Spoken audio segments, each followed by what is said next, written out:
ॐ सदाशिवसमारम्भां शङ्कराचार्यमध्यमाम् अस्मदाचार्यपर्यन्तां वन्दे गुरुपरम्पराम्।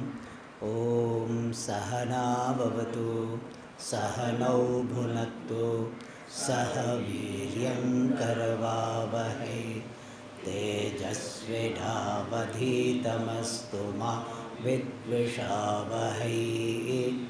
ॐ शान्ति शान्ति शान्तिः। ॐ पार्थाय प्रतिबोधितां भगवता नारायणेन स्वयं व्यासेन ग्रथितां पुराणमुनिना मध्ये महाभारतम् अद्वैतामृतवर्षिणीं भगवतीम् अष्टादशाध्यायिनीम् अम्ब त्वामनुसन्दधामि भगवद्गीते भवद्वेषिणीम्। यं ब्रह्मा वरुणेन्द्ररुद्रमरुतः स्तुन्वन्ति दिव्यैस्तवैः वेदैः साङ्गपदक्रमोपनिषदैः गायन्ति यं सामगाः। ध्यानावस्थिततद्गतेन मनसा पश्यन्ति यं योगिनः यस्यान्तं न विदुःसुरासुरगणाः देवाय तस्मै नमः। ॐ नारायणः परो व्यक्तात्। There is another dhyana shloka. So we are doing the 10th chapter. We will read the shlokas from the beginning. अथ दशमोऽध्यायः। श्रीभगवानुवाच भूय एव महाबाहो शृणु मे परमं वचः यत्तेऽहं प्रीयमाणाय वक्ष्यामि हितकाम्यया न मे विदुःसुरगणाः प्रभवं न महर्षयः अहमादिर्हि देवानां महर्षीणां च सर्वशः यो मामजमनादिं च वेत्ति लोकमहेश्वरम् असम्मूढः समर्थ्येषु सर्वपापैः प्रमुच्यते बुद्धिर्ज्ञानमसम्मोहः क्षमा सत्यं दमः शमः सुखं दुःखं भवो भावः भयं चाभयमेव च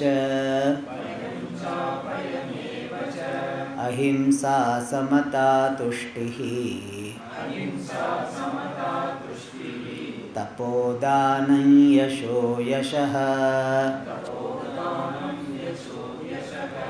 भवन्ति भावा भूतानां मत्त एव पृथग्विधाः।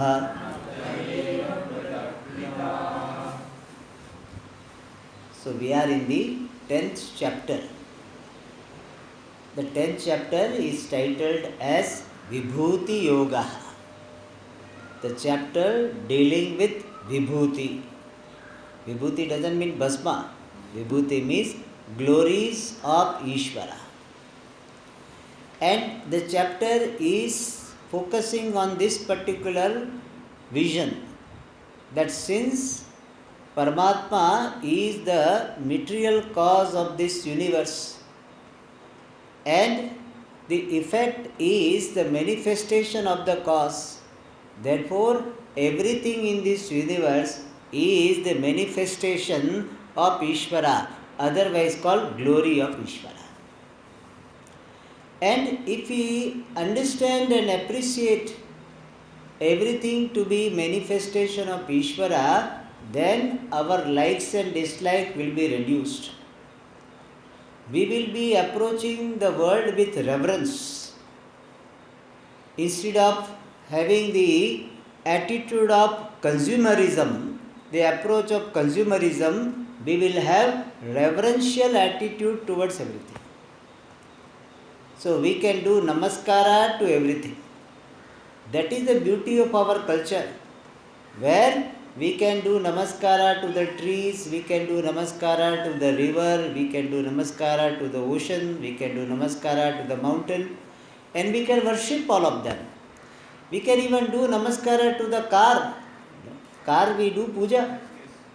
And every this Navratri, 9th day, Ayudha Puja day, we are worshipping all the instruments. This is because of this vision. Everything is manifestation of Ishvara. So many times we do certain things, but we do not understand. So we are doing puja, Ayudha Puja. But why we are doing Ayudha Puja, we may not be knowing. And therefore what happens, the next generation Z they call it. So that next generation will ask the question, why should I worship all these, the machines and all this, the refrigerator and all of them, why should I worship? They are inert. Why should we worship? You don't know. You have been doing because your parents were doing and they asked you to do and you followed, very obedient son or daughter.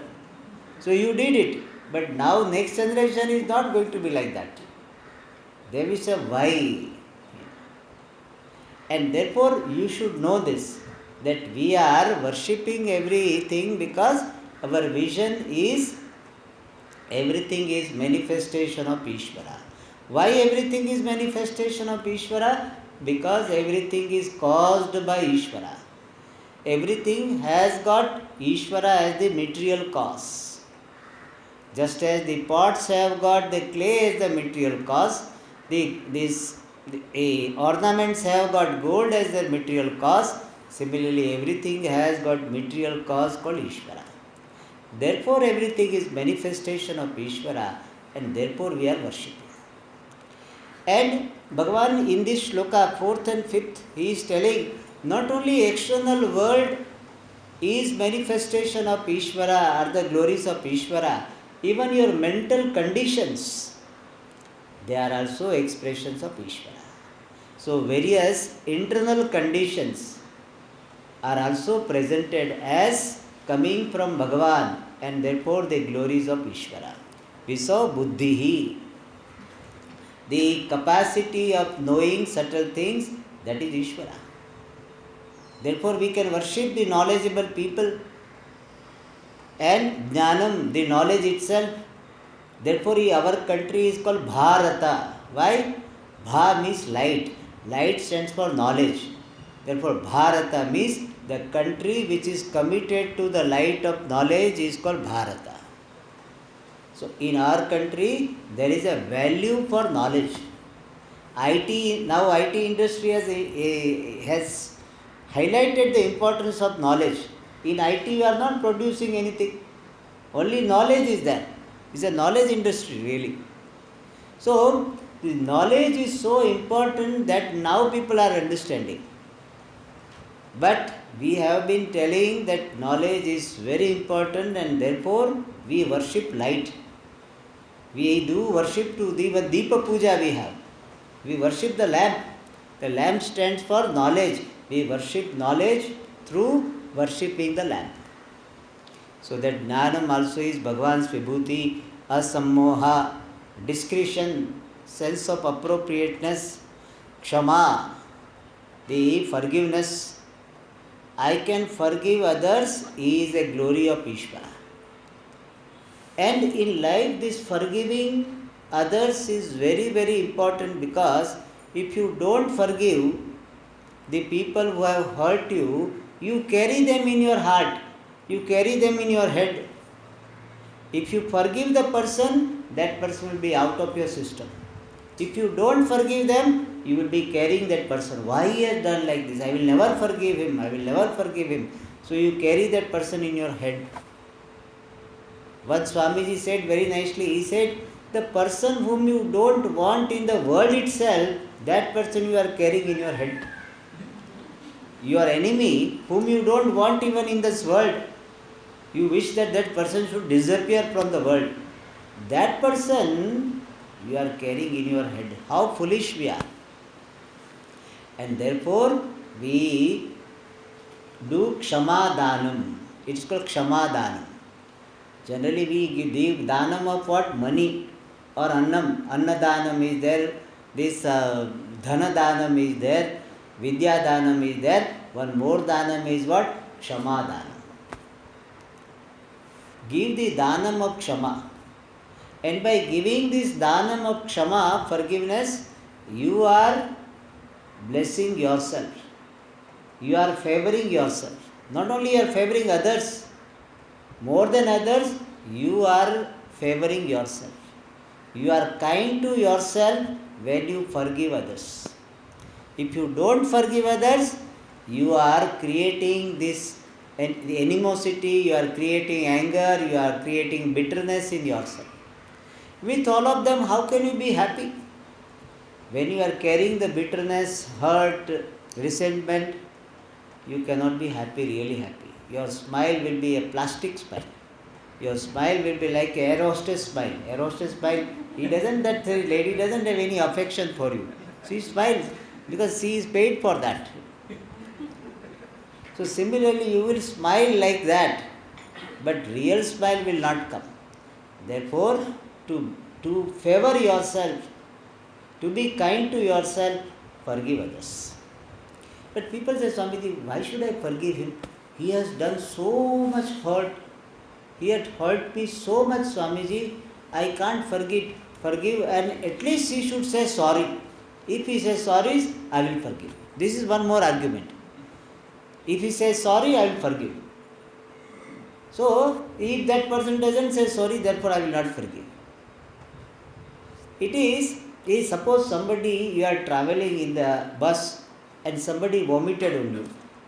What will your first thing? You have to remove it. Whether that person says sorry or he doesn't say sorry, will you remove it or not? You will remove.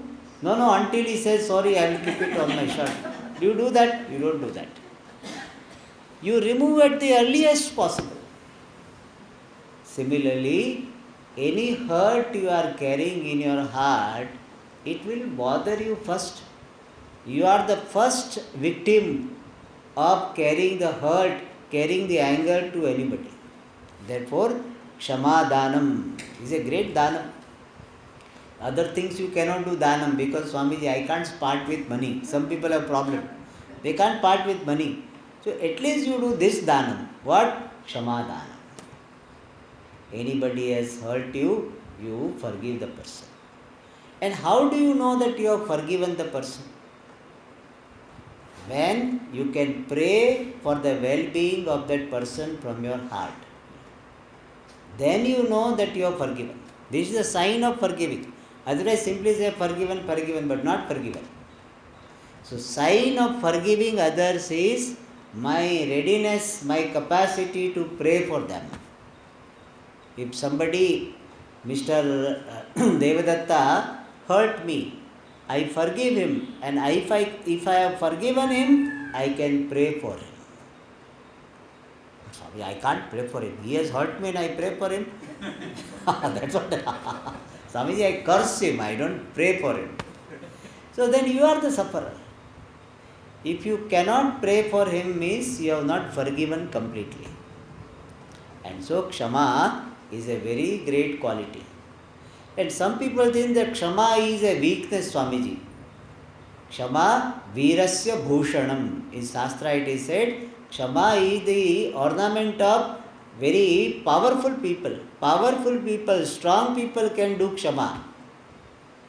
And Kshama doesn't mean that cowardice.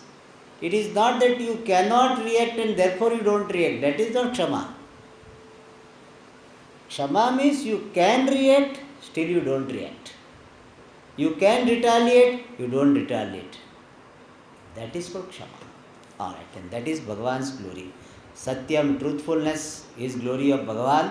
Shamaha, mastery over the mind. Sukham and Dukkham. This is also very important. Yes, last class we were seeing this. Sukham means happiness. Dukkham means unhappiness. And the Sukha is not a property, not a quality of any object in the world. Is there any object which you call happy object? There is no object. Happiness is not the quality of any object. Not even it is the quality of any place. There is no happy place. Even there is no happy time. You tell me in the whole day which time is a happy time for everybody. There is no universal happy time. Some people, morning is, Swamiji, my morning is very happy time. For some people, morning is so miserable. Why? Because they have to get up. So there is no happy time really.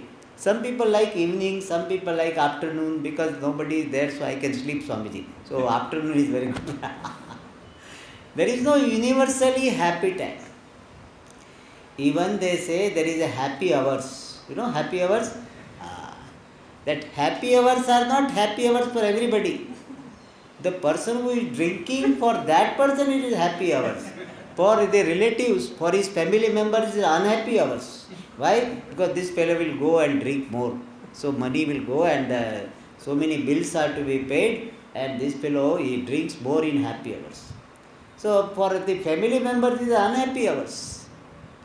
So there is no time which we can call happy. There is no place we can call happy. Swamiji, this ashram is a happy place. You ask those who are staying in the ashram, they want to go out. So there is this no place is happy place. There is no person. You tell me one person, Swamiji, who is the source of happiness for everybody. Is there any person who is the source for happiness? No, Swamiji, Bhagavan Sri Krishna. No. Duryodhana was not happy with Krishna. So many were not happy. In fact, Bhagavan had to kill so many Rakshasas, they were not happy with Bhagavan. So there is no person who is the source of happiness, there is no object, there is no situation. Then what is happiness? Happiness is the condition of the mind when our mind becomes quiet. Our mind becomes non-demanding. And when mind becomes non-demanding, when mind becomes calm, when some of your past punyam is fructified. So this is an important siddhanta of our Shastra, that Sukham is not because of some objects, people or situation. Sukham is because of some punyam you have done in the past, which has brought this particular situation of calmness. The mind is suspending all the desires, wants, anxiety, becomes calm. And in that calm state of the mind, Ananda Swarupa, Atma, which is of the nature of fullness, gets manifested. That manifestation of the Ananda Swarupa of Atma in a calm state of mind is called experiential happiness.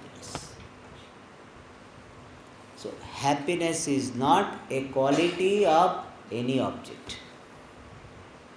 But Swamiji, when I eat some item, I like this Rasagulla, and when I eat, I become happy. So Rasagulla must have happiness.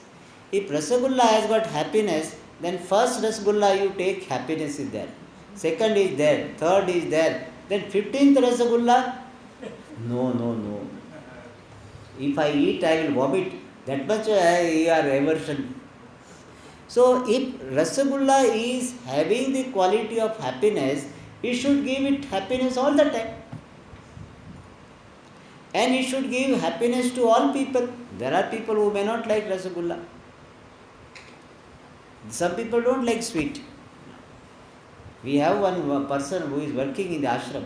If you give sweet, he says, I don't like, I don't want. No sweet he likes. So, if it is the quality, happiness is the quality of Rasagulla, it should give happiness to everybody all the time in all situations. Even if you are fond of Rasagulla, but some sad situation has happened in your life and that time you eat Rasagulla, you may not get happiness. You are crying because something happened and at that time somebody gives Rasagulla, it will not give happiness. In fact, person is eating Rasagulla and some sad news comes, that happiness goes away. Experience of happiness goes away. If happiness was there, the quality of Rasagulla should continue. Like heat is the quality of the object. When you are sad, that time fire is hot or not? When you are happy, fire is hot or not? When you are inside, fire is hot. When you go outside, fire is hot. When you are in India, fire is hot. When you are in other country, fire is hot. Night it is hot, daytime it is hot. Because the heat is the quality of fire. If happiness was the quality of the object, it should give you all the time. It doesn't give. It means happiness does not belong to the object. But then Swamiji, how we feel happy when we do something, when we eat something or we listen to music? How come when that time only we feel, not all the time? The Shastra says that particular object has become a nimitta, an instrument in bringing about the calm state of the mind because of your punya. And therefore, your happiness, which is your nature, is reflected. So, object does not have happiness, but object becomes a nimitta, an instrument, incidental situation for you to feel happiness. And for that, Shastra gives the example of dog. The dog is biting the dry bone, and because of biting too much, the bleeding starts. And now dog is thinking what? That blood is coming from the bone. Bone doesn't have blood. But the dog is biting and he will have this dog logic. What? When I am biting the bone, I am getting the juicy taste of blood.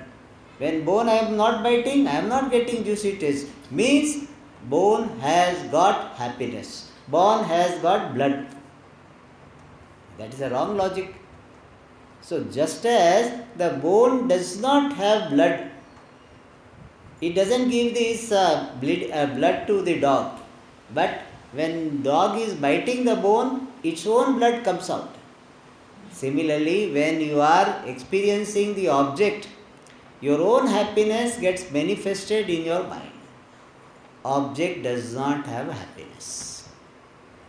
So Sukha is the experience born in the condition, in the calm condition of the mind because of punyam. Therefore, even if you want to be happy in the world, do more punyam. People think that Swamiji, if I get more money, I will get happiness. Yeah, money may give you some comfort, but comfort is not happiness. Many people in air condition also, they don't get sleep. In air conditioned room, they are feeling so miserable. They are turning their sides. They are not able to get sleep. They are feeling very miserable. In air conditioned room also, they can commit suicide also. So it doesn't mean that air conditioned room is the guarantee for happiness. Therefore, comforts are not happiness. Comforts can lead to happiness if you have got punya. Some people have got comforts but no happiness. Some people don't have comforts but they have got happiness. There are people who don't have AC room but they get very good sleep and they are generally smiling. really genuinely smiling because they have got particular attitude. So that is Sukham. Similarly, Dukkham, Sukha and Dukkha, both are conditions of the mind and both are manifestation of Ishvara. And then Bhavaha, birth. Birth of anything, birth of a child, the birth of a particular product, any appearance, any birth of anything, Bhagavan says, it is happening because of me, from me alone. And similarly, Abhavaha, Bhavaha, birth, Abhavaha, death. Somebody is born in the family, somebody dies in the family. Both of them are manifestation of Ishvara. So a real devotee is the one who is seeing Ishvara in the birth of someone and is seeing this Ishvara in the death of someone. That is real devotion. We celebrate births and we curse Bhagavan for death of someone. So real devotee is the one who is appreciating, oh Ishvara, you are available in the birth of a child, birth of a particular this device, or birth, the rise of certain building, whatever is born, inert thing or live thing, anything born, it is the glory of Ishvara. And death, somebody died or something was destroyed, that also is what? Manifestation of Ishvara. And then Bhayam, fear. This is a very strange thing, that Bhayam also is manifestation of Ishvara. We have got fear, and generally we want to avoid fear. We deny fear. Pujya Swami Dayanand ji used to say, don't run away from fear. Welcome fear. Don't welcome the situation because of what you are getting fear. Not situation, but at least that fear, the feeling of fear, you welcome and you say, let there be fear. I will welcome it. I will see it as a manifestation of Ishvara. Then you will not be overwhelmed by the fear. Otherwise you are afraid of fear itself. You are frightened of fear itself. You say, yeah, fear has come, fear will go. You see that fear also as manifestation of Ishvara. Otherwise people will deny.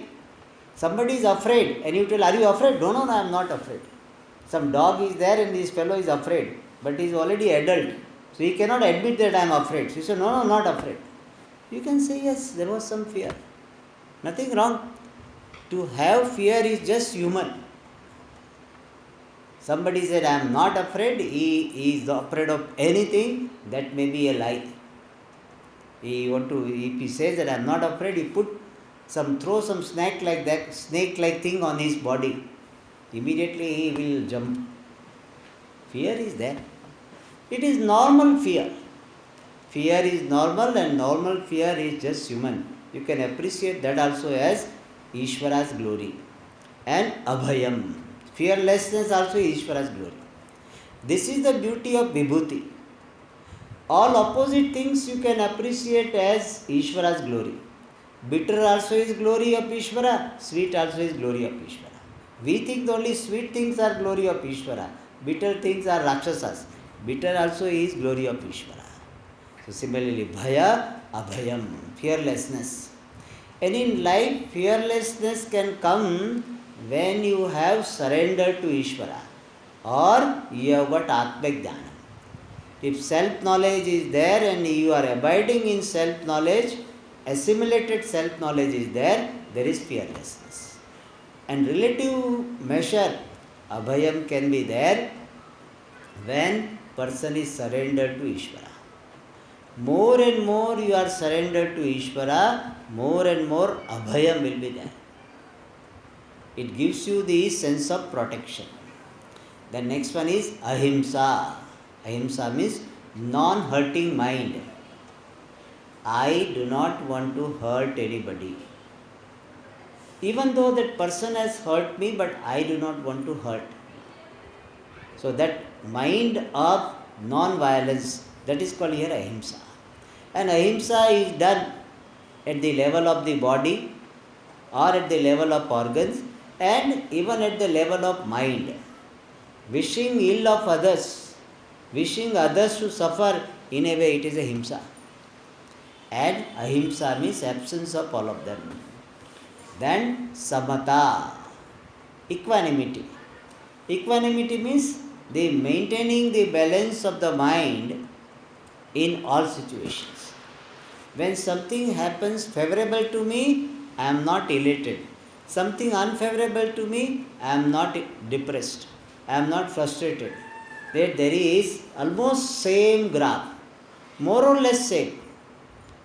Not it is like a straight line where there is no change at all. That type of quality is not here suggested. Samata means more or less you are equal. Your variation is within a range.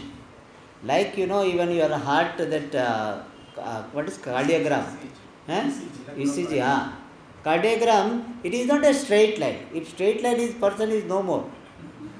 It will be having some curve, but it is within the limit. It is within permissible limit.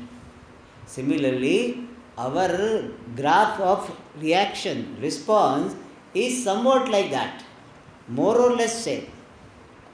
That is called samata. And how can you have samata in all situations? One is prasada buddhi. Prasada buddhi means whatever happens in my life is a prasada of Ishvara. Child is born is a prasada.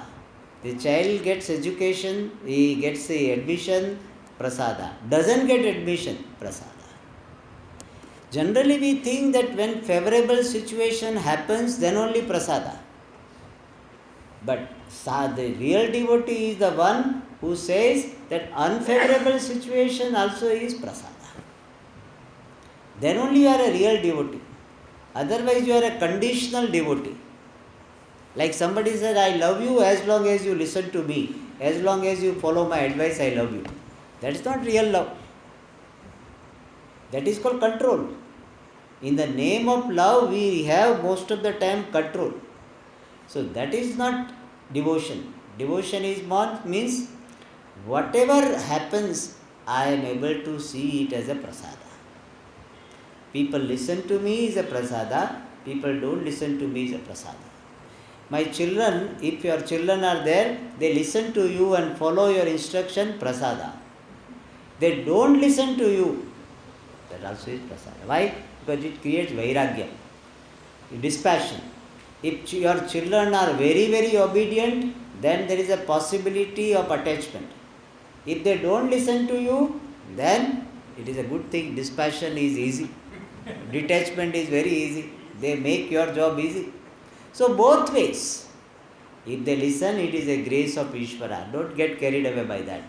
If they listen to you, he said Bhagavan's grace. It's not my greatness, it's a Bhagavan's grace. If they don't listen to, that also Bhagavan's grace. I think I must have told this, that Ekanath in Maharashtra, he had a very good wife. So he is telling Bhagavan, oh Lord, you are so gracious to me that you have given me a wife who doesn't bother me and let me do my sadhana. Whatever work I am doing, devotional work I am doing, he was writing. So my wife is very conducive. She doesn't disturb me in any of my activities of devotion. So Lord, thank you very much. And Tukaram's wife was very quarrelsome, fighting, even sometimes beating. Once it happened that Tukaram bought some sugar cane, and in between on the way he distributed, only one was remaining. So she hit that Tukaram with that sugar cane itself. So that type of wife was there. There also Tukaram says what? Oh God, thank you very much for giving me this type of wife. Why? I don't get attachment to my wife. So dispassion is very natural. So you have made my job easy to attain dispassion. So that is also your grace. Quarrelsome wife also is a grace. And Narsimha Mehta in Gujarat, his wife died. Then also he said, it is your grace. Now I will have more time and more involvement in your bhakti. So that is called the devotee's attitude. This is called samata.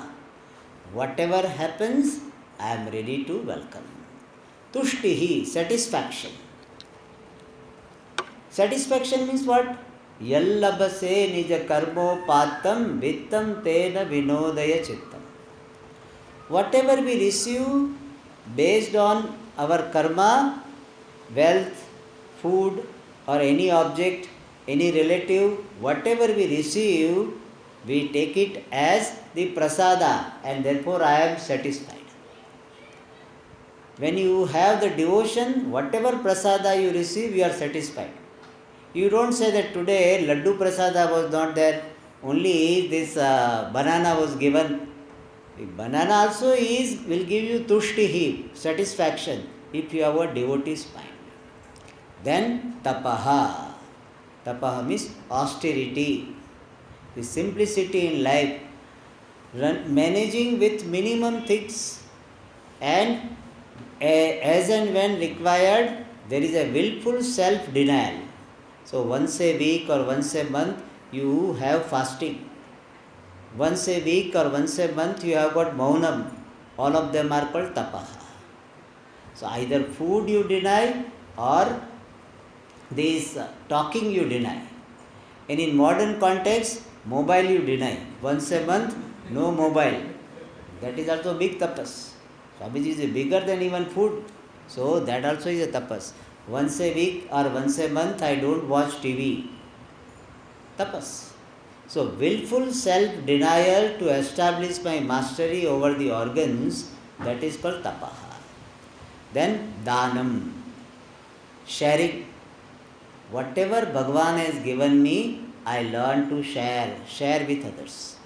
Food is given, share. Money, share. Swamiji, I don't have money, I don't have any food item, at least time you have. So you listen to somebody's pain. This is called kala danam, samaya danam. You give that. Listen to somebody who wants to talk. That is called also dana. May you have the heart to share. Whatever you have or whatever you don't have, that doesn't matter. Have the heart to share. Like Pujya Swamiji used to say, when I see somebody, I always think, what can I give to that person? How I can help the person. And even when I am not able to help the person, my heart to help the person remains. Even though I am not helping this time because of certain situation, but the heart to help remains. So that is called here danam. The generous mind, the mind which is ready to share, ready to give. And this is a very important quality emphasized in our Shastra, because our Siddhanta is, our Vedantic view is, Tyagena eke amrutatva manashu. Final attainment of moksha is by tyaga only. Nothing is to be gained. Whatever you are holding on to is to be let go. And therefore, let us develop the habit of danam so that we can give up everything finally. And in giving up alone, there is the attainment of everything. Therefore, danam is highlighted. More we'll see in the next class. Om Purnamada Purnamidam Purnat Purnamudachyate Purnasya Purnamada Purnameva Vashishyate. Om Shanti Shanti Shanti. Hari